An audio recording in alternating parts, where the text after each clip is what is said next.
Hello, CPAC.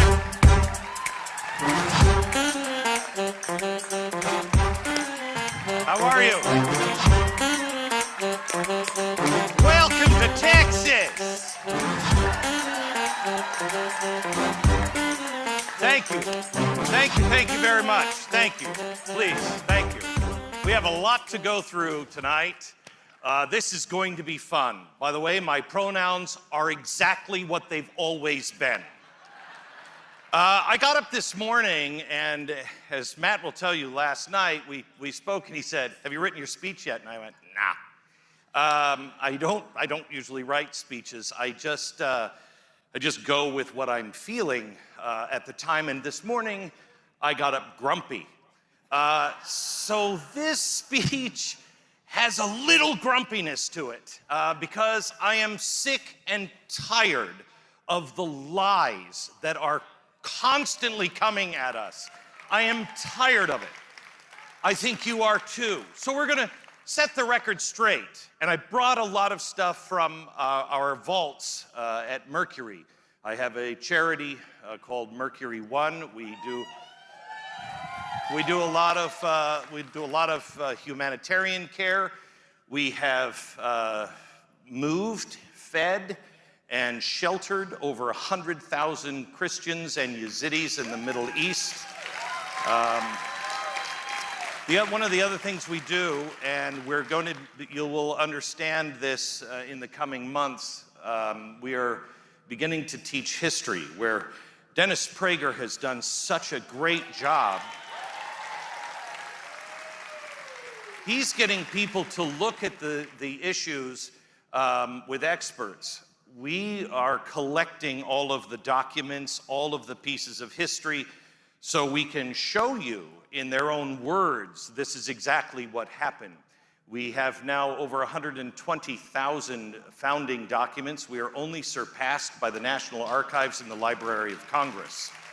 And its home is here in Dallas, Texas. So let me can you bring out the first artifact, please? I just purchased this the week that everybody was freaking out about Aunt Jemima. And don't get me started on the cream of wheat guy. Oh my gosh. Racists. I want to show you how misleading history can be. This, at one point, hung in some of the most important galleries in America. This is a Winslow Homer. He is one of America's greatest painters. And when you look at it, CNN were here, they'd be like, Glenn Beck is showing slavery. They're now for slavery. Why would I bring this? Well, this I purchased at an extraordinarily low price because no one wanted it that week. But Homer was an abolitionist. Why would he paint this? Glorifying. No, this was actually painted for the 10th anniversary of freeing the slaves. The 10th anniversary. And Homer knew that that Reconstruction, everything that was going on, it wasn't enough. It wasn't really freeing people yet. So he painted this painting of a woman. He went down south to paint it. He painted the woman in the cotton fields. She is below the horizon. She is looking down. She's still trapped in the same place. She may be free, but she doesn't know what else to do. Her daughter, above the horizon, is looking out towards the future, but she's still in the fields as well. The reason why I wanted to bring this out to show you is there's a lot of stuff on history that if you just look at it, you're gonna get a completely different indication. You're gonna walk away with an impression that is not true. This is why our history is being dumbed down and edited and taught in little sound bites. Because when you have the full picture, then you can digest it and understand. So, thank you. Let me give you a quick synopsis of who we are. And I'd like to take down, this is my pissed off part of the morning, white guilt. You are nothing but a bunch of ignorant imbeciles. White supremacists. You're a racist. You're anti-Jewish, you know, anti-Asian, anti-Native American. You're a Nazi. You're a fascist. You live on stolen land. You're anti-government. That's a weird one. You're a conspiracy theorist and violent extremists. Just look at you.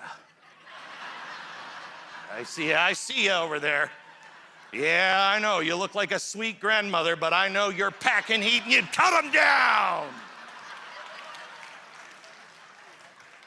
So let's talk about American history. And let's start with slavery. No matter what you say, slavery was worse than you can imagine. Worse than you can imagine. This is filled with rocks. If you were a runner, they'd know exactly where you were. There was no hiding. This you wore as a punishment up to a month. If you didn't behave, you wore it around your neck. Imagine sleeping. It's worse than you think it was. But now, let's give a little perspective. I brought some pesky little facts with me. I love you too. I know chicks dig me, but I'm happily married.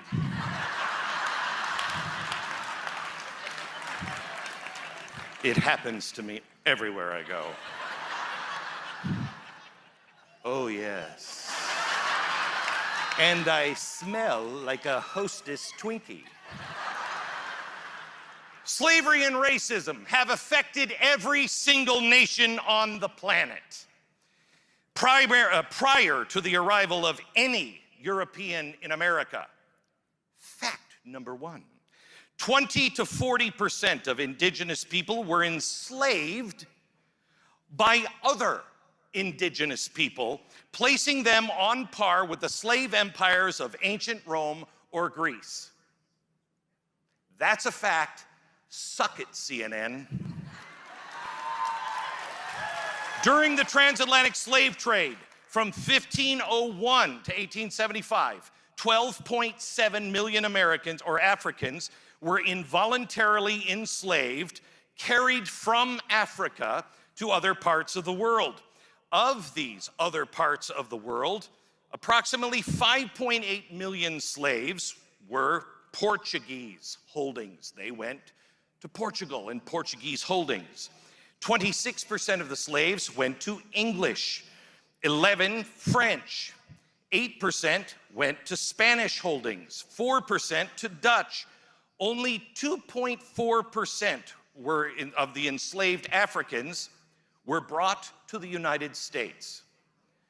We were not the worst. Yes, we engaged in it, as well did the rest of the world. Do you know that there were 12 million slaves at the time? There are 40 million slaves today. What are we arguing about 400 years ago? Let's free people today.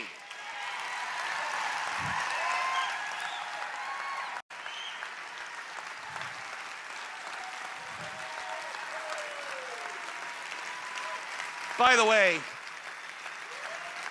way, Mercury One just purchased the largest collection of documents and artifacts from the Pilgrims and Jamestown.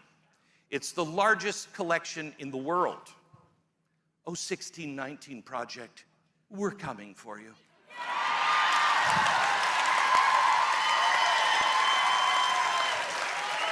The first African-American slaves arrived in Virginia. What year?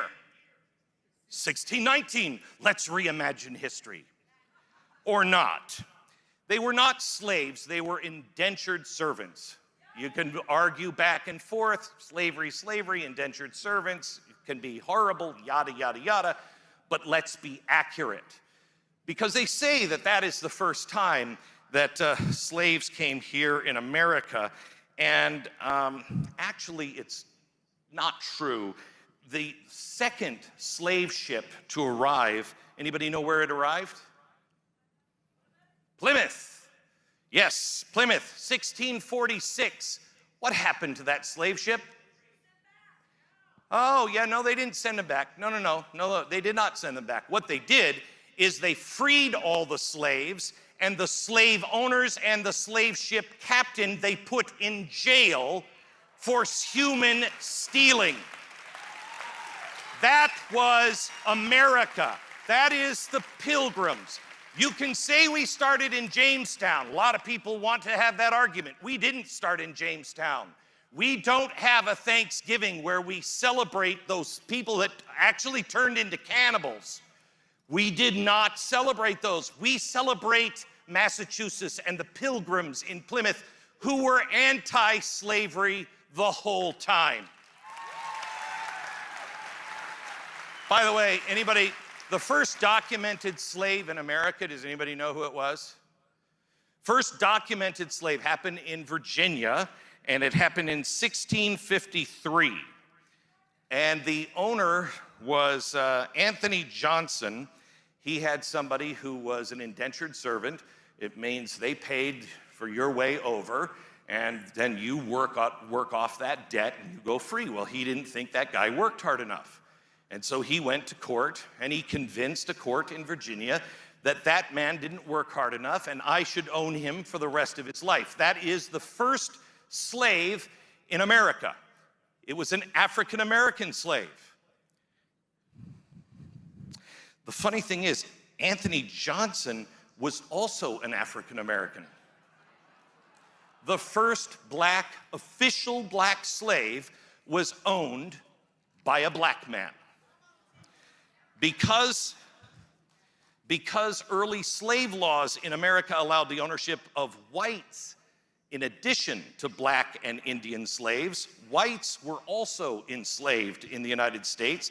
Globally, up to the 16th century, there were more documented white slaves in the old world than there was in the new world of black slaves. You see, slavery is not about race. It's about getting your thumb over somebody. And if you happen to be the population that is A, evil, B, you want to control somebody else, you'll put your thumb on them. You can classify them as Jews, blacks, people with blonde hair, people with black hair. It doesn't matter. When man wants to enslave somebody, he will enslave something. Americans, hear me and start saying this. Slavery is not about racism. Slavery is not about America. Slavery is a human condition. It's a human condition that needs to be worked on at all times. Racism is a human condition. By the way, one more fact here that is pesky, and I just got to get it off of my desk here. New England was the first major region in the world to abolish slavery. Pennsylvania, Massachusetts began doing so in 1780. Connecticut and Rhode Island in 1784. New Hampshire, 1792. Vermont, 1793. New York, 1799. New Jersey, 1804. Now, why is that important? Because the one that gets credit for being the first country is Great Britain. And they did it 30 years after New England did it. We were the first in the world. We're also the only people that had white people killing white people to free black people. 500,000 Americans died for freedom, and not because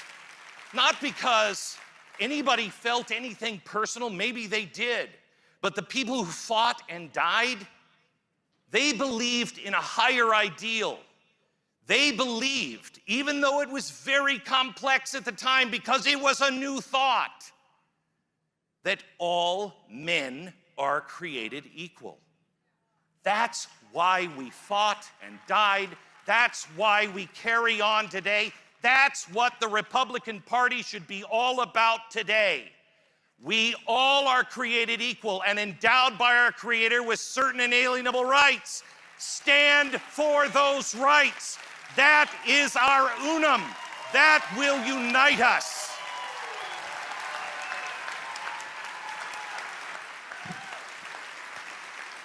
By the way, you can call me at any time, and we'll give you all of the names. There's hundreds of them that are first black Americans. These are the first black Americans to serve in the House of Representatives. Were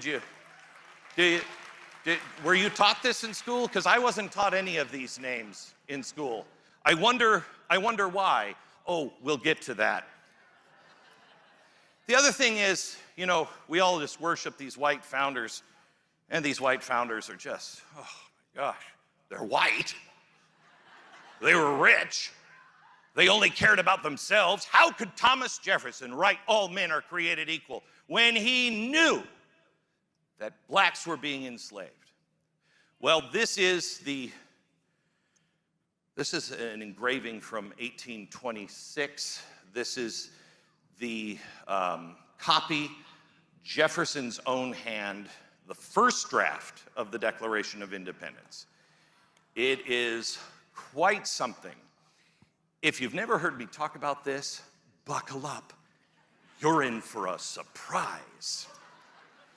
What's really crazy about this is it's just like now if you're editing somebody else's document, you know how it comes out and it says, you know, John just edited this and put this line in.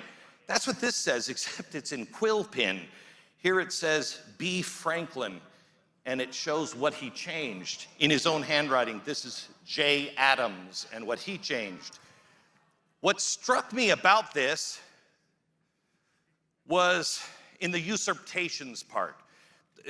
Just a quick update, the Declaration of Independence, all you have to know is it's a great breakup letter. That's really, it's a Dear George letter, you know?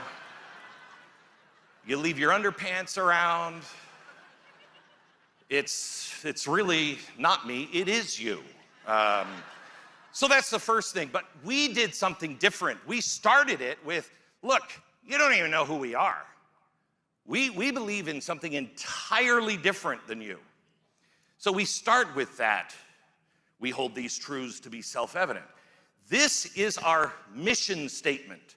This is what we say, we're breaking away from you because we're going to create something that nobody has ever done before, where people are at the head, not the government, not kings. People are at the head.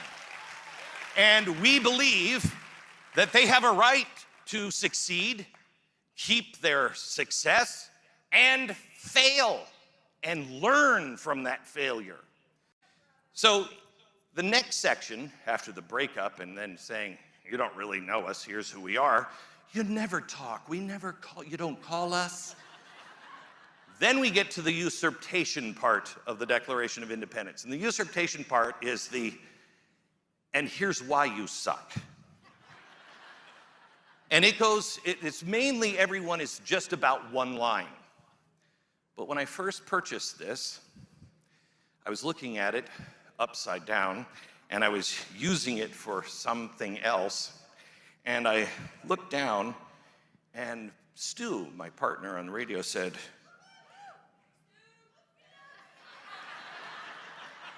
"Security."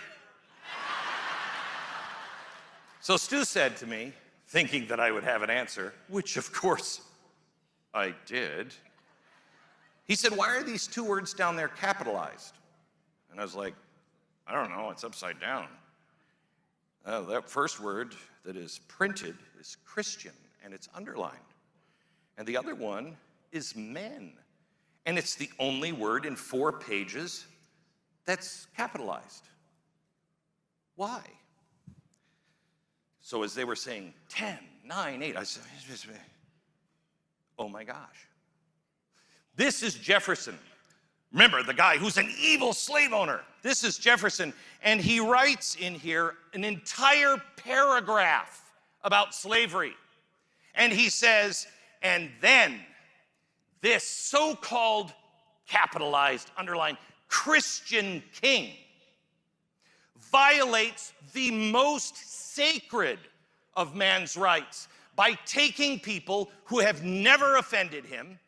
He takes them from one country, he puts them on a boat where they're most likely going to die, and then he puts, capital letters, these men on the auction block for sale. He knew exactly what he was saying.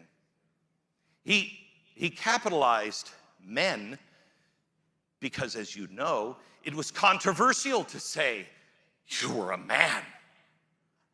You can't say that about a slave. Jefferson did. Now, why isn't this in the Declaration of Independence? Because, if you remember right, there are a few words that are capitalized at the very beginning, and it is United States of America. But in the final draft, it says the unanimous declaration. See, before they wrote this, Jefferson wasn't even supposed to write it. Before they even wrote this, John Hancock stood up and he said, all right, guys, remember, noose around our neck. We're all dead men. We have to, as Ben Franklin said, hang together or we will hang separately. So he knew the king is going to come in and he's going to find any differences and he's going to weasel in. I mean, does that sound familiar today? And he's going to try to divide us any way he can. So every word of this document, I think, should be unanimous. Everyone has to believe every word. So when it went, out of this racist nation, how many of the 13 colonies voted against that? Two. That means 11 wanted to stop it right there. 2 did not. Why is the entire country, why is every founder labeled a horrible racist when 11 of all of the represented colonies, 11 said stop it? Here's another question for the progressive left. What they decided to do, so they could hold everybody together, was to start passing laws incrementally dismantling slavery, like progressives. That's what they did. Why? Why, they'll ask us in 100 years, why didn't you stop abortion? I'm doing everything I can. There's a lot of us fighting against it right now. If suddenly the world wakes up and goes, gee, you know what, that is a baby in there. It's not a 1956 Buick like I thought it was. When the world wakes up, they will look at us, our generation, and say, why didn't you stop it? Because the only way you can stop it is to start killing each other, and I don't know how that ends. That is the same position they were in. Do not moralize and tell me what our founders believe when the left doesn't even know our founding documents. They don't know these men.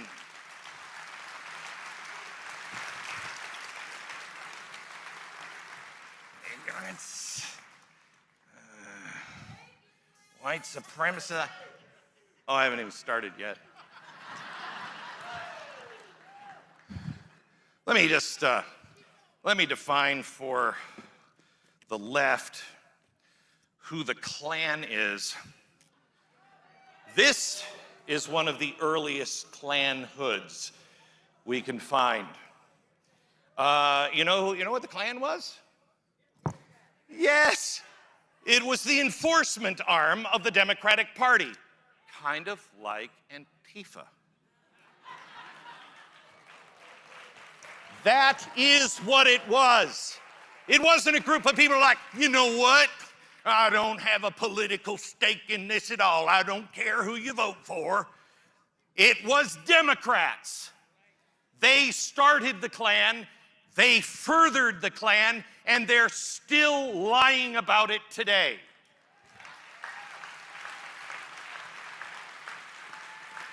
Oh, you Republicans. Oh, you Republicans, you're trying to disenfranchise people. You're trying to make sure that they don't vote. Oh, you mean like in 1932? Here, the poll tax receipts that we have from the Democratic Party. They were charging people to vote. Not all people, of course. Just the people they didn't want to vote. Did I bring the... Oh, yeah, well, here it is. This is... later. I don't even know what she said. This is from Alabama. I like this one. This is the Democratic primary schedule here. You can choose, but I'm sorry, I left a word out. It's the Democratic white primary. You see, blacks couldn't vote in the primary.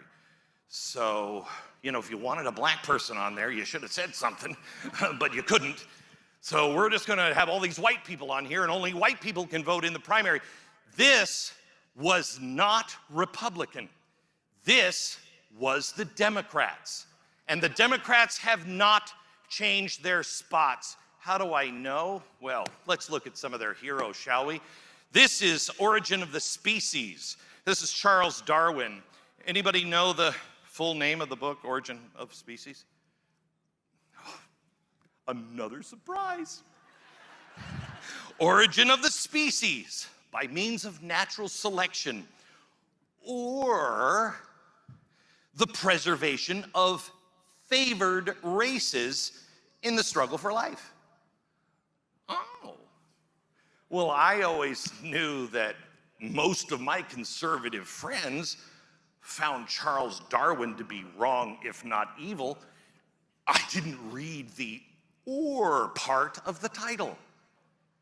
This is the basis of almost everything that has happened in the 20th century and coming our way.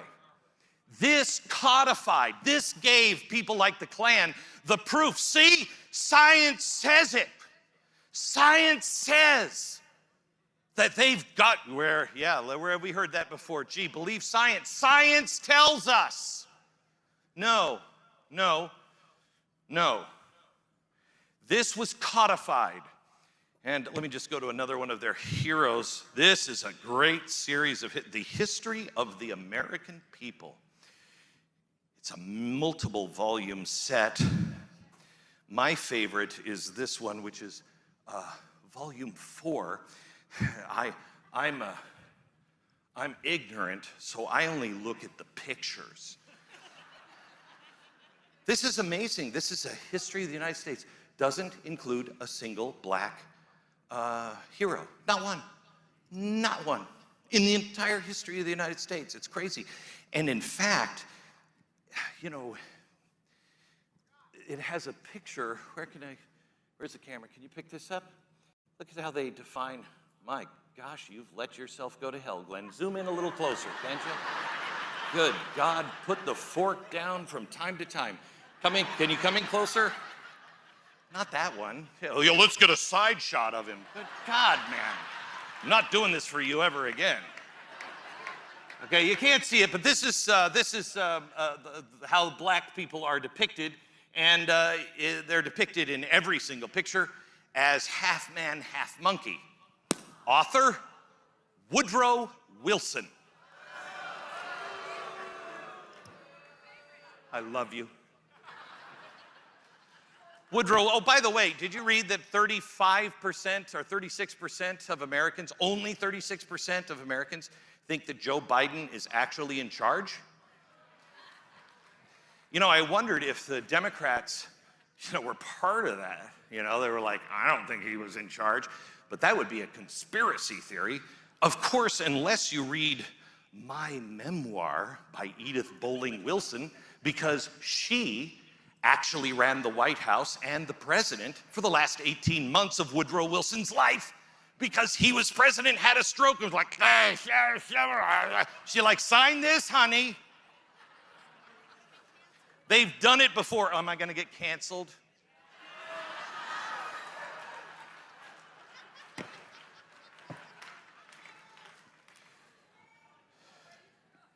I just want you to know, this was so hard to get through Secret Service. They're like, he's got a flintlock. And I'm like, it's a cap and ball, actually. I'm a violent extremist that only uses 1,800 weapons. We've got to get that weapon out of the hands of that madman.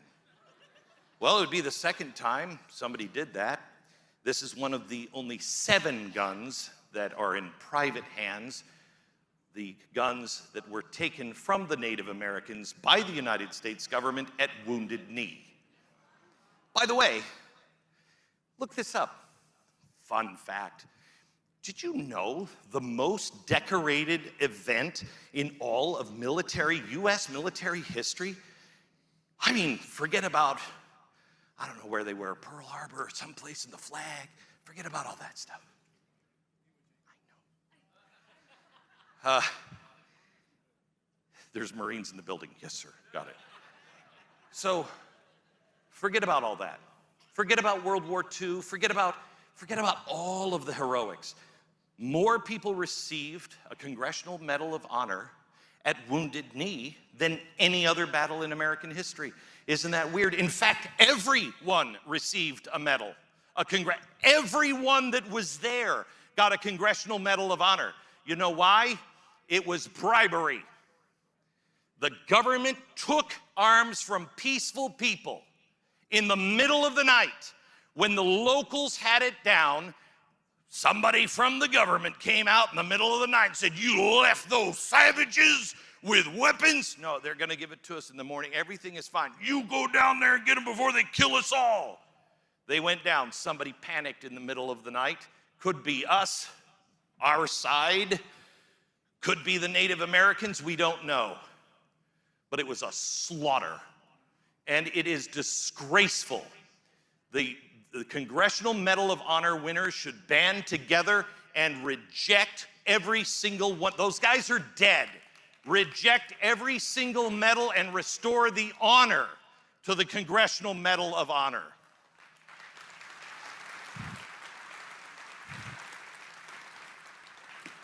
So, as there's a book by George Bernard Shaw, the guy who came up, he was the first guy who said, no, he's a big hero to a lot of people. Oh, they love him in the university. He's a fantastic playwright. Also the guy who came up with the gas chamber for people that, we just don't have time for. They're eating more and consuming more than they produce. And there must be some mechanism we could come up with. That's George Bernard Shaw, a hero of the left. I'm trying to remember who's the ones that are really off? Because I'm trying to, what they say is America can't come together. We can't even save this country because the founders of this country were so evil. Well, let's see. Who started the progressives? We have Woodrow Wilson, already covered him. We have George Bernard Shaw. I love, of course, who doesn't love? Just, it's like poetry, if I may.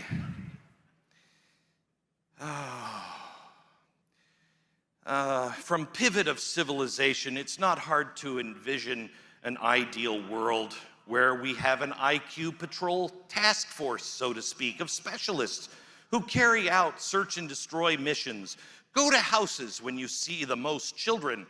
This is because the first symptom of feeble-mindedness and degeneracy, statistics clearly show, the degenerate strains and feeble-minded have an abnormally high fertility rate.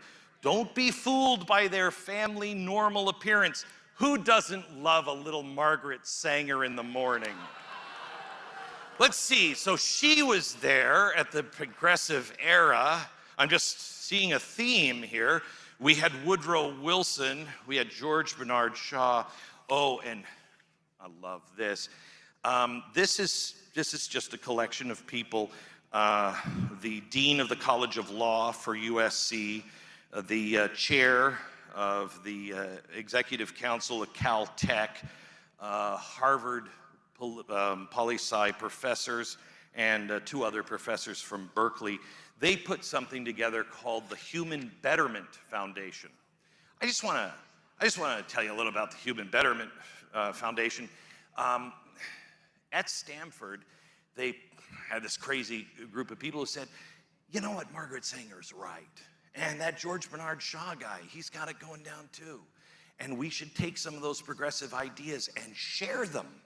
Share them with the world. Who'd like to hear this around the world? You know what? 1936. How about those crazy cats over in Germany? I bet they'd love some of our progressive ideas. So they went over in 1936. The Human Betterment Foundation, Harvard, Stanford, Caltech, all of them. Same group of people that are now preaching science to us now. They said, we've got to get rid of all of these degenerates. So the Nazis wrote back, and I just want to quote what they wrote to the Human Betterment Society. You will be interested to know that your work has played a powerful part in shaping the opinions of the group of intellectuals who are behind Hitler in this epic-making program. Everywhere we sensed that your opinions have tremendously stimulated us, your American thought, and particularly the work of the Human Betterment Foundation. I want you, my dear friend, to have this thought with you for the rest of your life. Oh, there's nothing I wish more to be true than this line. My dear friend, have this thought with you for the rest of your life, that you have truly jolted into action a great government of 60 million people. It was an American progressive idea. The Germans thought it was brilliant. Thought George Bernard Shaw and Margaret Sanger, those are some good ideas, but they just talk about them. Let's put it into practice. By the way, Nazis, National Socialists, so gosh, I just don't think we're Nazis, because I'm not for socialism. I'm not for killing a bunch of people. Oh, wait a minute, hang on, but we're also anti-Jewish. No, I guess we're not anti-Jewish either. We must be anti-something. It's got to be anti-black. This is the, you ever tried to get fat hands? They're like meat mints. Close enough. This is the Olympic torch. Jesse Owens, 1936, Berlin.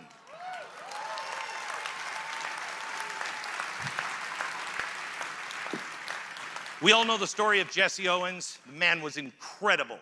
The man was fearless, fearless. We also know that he never met a Nazi. Now, I'm going somewhere with this, so it's like the painting. Follow for a while. When we went into Goebbels' office, Goebbels was in charge of the Olympics, and he was in charge of everybody who met with Adolf Hitler. Now, I can't prove that he met with Adolf Hitler, but I can tell you that this is from the book that was in Goebbels' office, the signatures of everyone, all of the winners of the medals that met with Adolf Hitler. And there's Jesse Owens' signature. So I don't say that he met with Hitler, but somebody went to him and said, can you sign our fan book, please? The only reason why I bring this up is because it's horrendous that he wouldn't, that not Jesse Owens, that Hitler would turn his back on a guy just because of his color. But there was somebody else that did that too. Could you bring in the next artifact, please? This is crazy, because there was somebody else that did it too. And do we have that artifact? Here it is.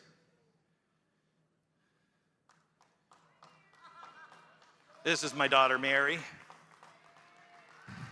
She's not the artifact. Thank you, sweetheart. This is the chair that was owned by FDR. This is the chair that he had. I don't know if he died in it. I think he died on somebody, if you know what I mean. But this is the chair that he was using the day he died. You know what's crazy is he didn't meet with Jesse Owens either. He didn't even call Jesse Owens. He didn't even have somebody come out from the Oval Office and go to Jesse Owens and go, hey, could you sign this on the side? We're big fans. So wait a minute. Here's another progressive icon that wouldn't even meet with Jesse Owens. And you know what's more? Because anti-Jewish, we know that. We know the Asian, where is the, oh yeah. While he was in that chair, he also came up with this. Tell me who's anti-Asian. Is it the Republicans that fought against this? Or is it the guy who was in this wheelchair who the Pentagon said there are no problems with the Japanese in the West? You don't have to round them up. That's a bad idea. And he used that and something that Woodrow Wilson Hyde called Black Tom, the Black Tom event in 1916 or 15. He hid that. That event was hidden. It was an actual terrorist attack on our soil by the Germans, but Woodrow Wilson was running for re-election, and we're not going to war. Trust me, we won't go to war. We had a German terrorist blow, actually pierced the chest of the Statue of Liberty. We think that's just capitalists that did that. It was capitalists that did that. They didn't care about their workers. They had no control over all of those ammunitions, and it just all blew up. No. As Franklin said, FDR, as he said in 1941, we now know that that was a German spy plotting espionage. If it happened then, it could happen again with the Japanese. You know why I like FDR? I gotta go a long way for this one. I bought this wheelchair. My wife said, what are you going to do with FDR's wheelchair? And I said, race with it. The reason why I bought it is because I think this says everything you need to know about progressives and about the truth about America. FDR was so concerned about looking like he was crippled, he never was shown in a wheelchair. It bothered him so much. That man had more strength than most of us in this room. That man was paralyzed. When he walks, if you ever see him walking, he has to use his upper torso to throw his weight so it looks like he's walking while he is hanging on to his son.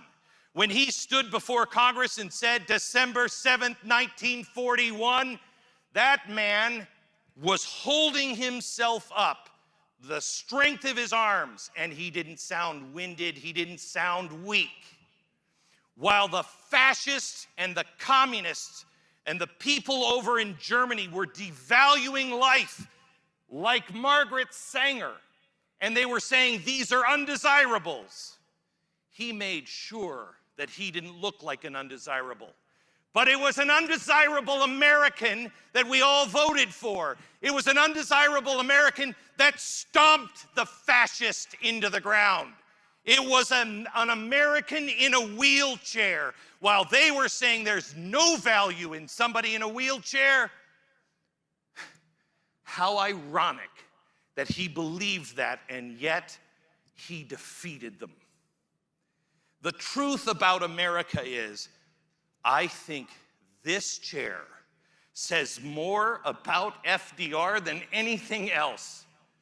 This shows me that a man who cannot walk, who others might call disabled, crippled, undesirable, worthless, it shows that any man can put his mind to it and he can accomplish anything.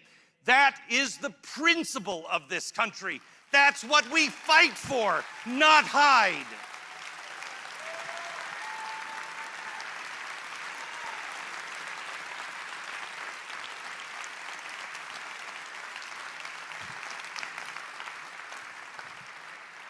As he was rounding out the Japanese, rounding them up.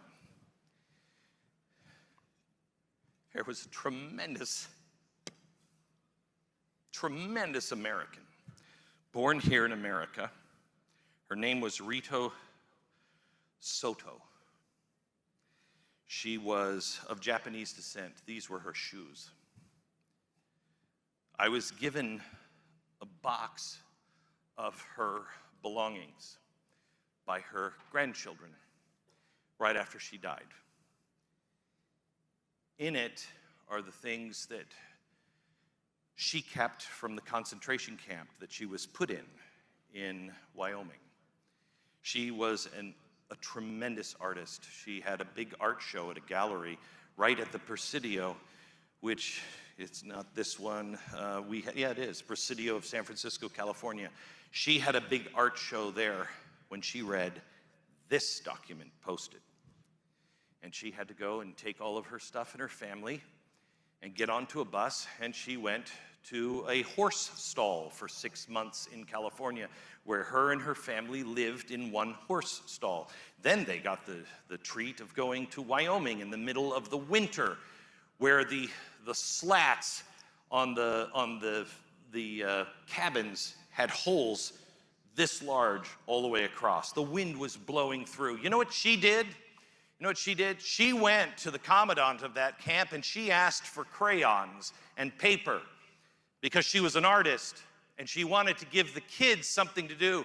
So you know what she did? She asked for crayons and paper, and I have them. And she asked the children to draw pictures of Japanese children and blonde-haired, blue-eyed white children holding hands. And she taught them that that is what America is. Even if a government goes wrong, the idea of America is worth fighting for. She was in the camp. She made all of this. Her family was not released, but she was released early because she made all of the schematics for our bombers in World War II. They gave me these so I would preserve them and tell her story. And they said, "We don't want them because Grandma never told us that story until she was dying. And she said, 'Kids, when I'm gone, there's a box in my closet. And I want you to know, I never shared it with you because it's not who we are as Americans.' They wanted it out of the house because they never wanted to think of their mother treated like that, because she was, in their words, the most red, white, and blue American they had ever met. And they didn't want that to taint what she had taught them the whole time." My hero is not a president. My hero is not some famous person that everybody knows. My hero are people like Rio Soto. The people who just go to work every day, have the odds against them every day, having the government breathing down their neck every day. And my friends, it's going to get much worse fast.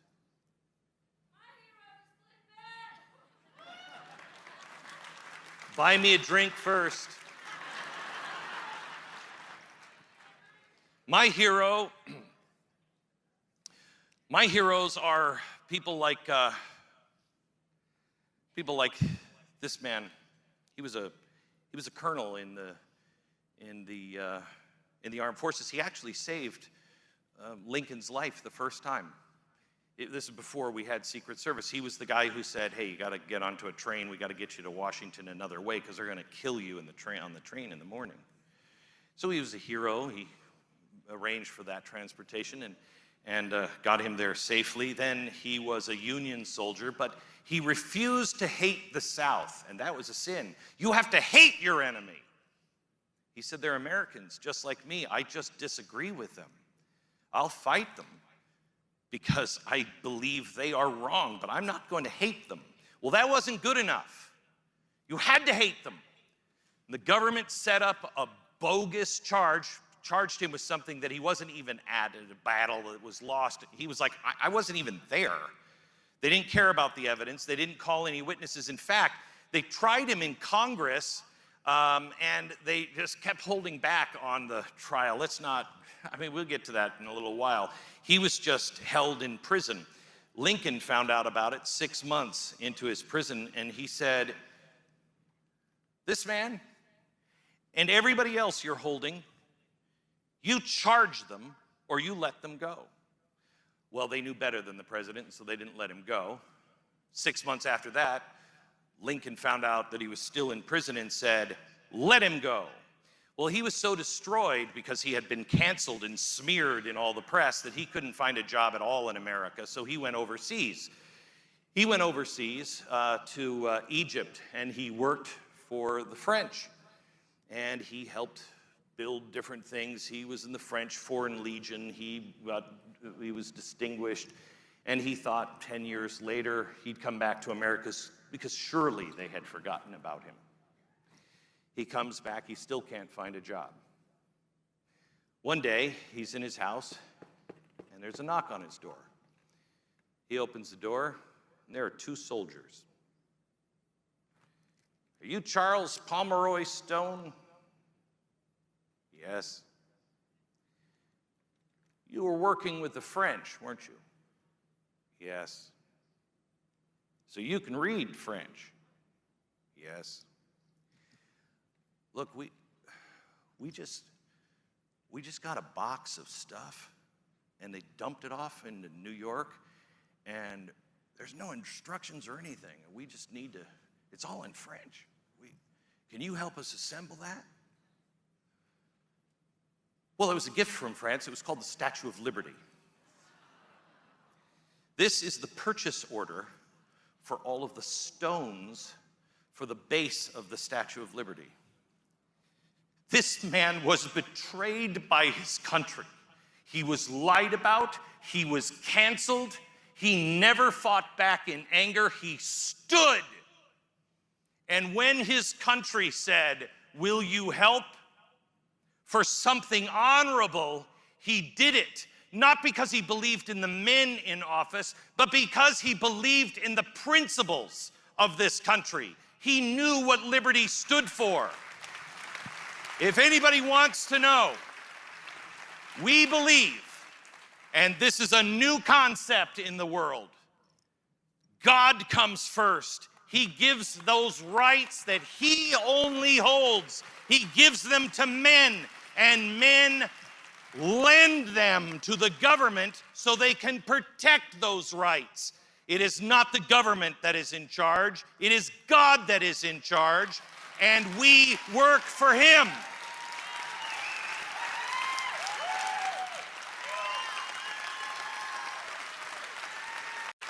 Let me leave you with this one thought, please. Let me leave you with this one thought. This is what I thought I was going to talk about today.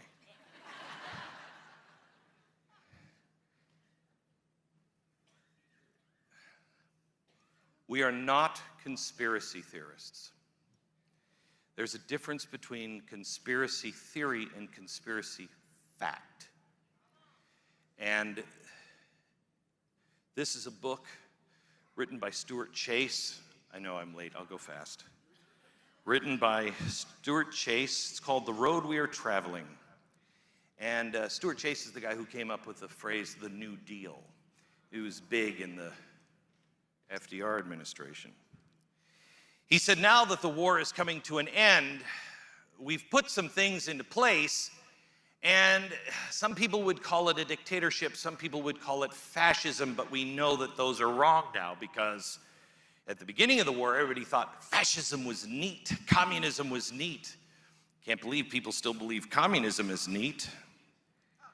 Free enterprise. He says, we're going to take the free enterprise system and we're going to change it into something called X.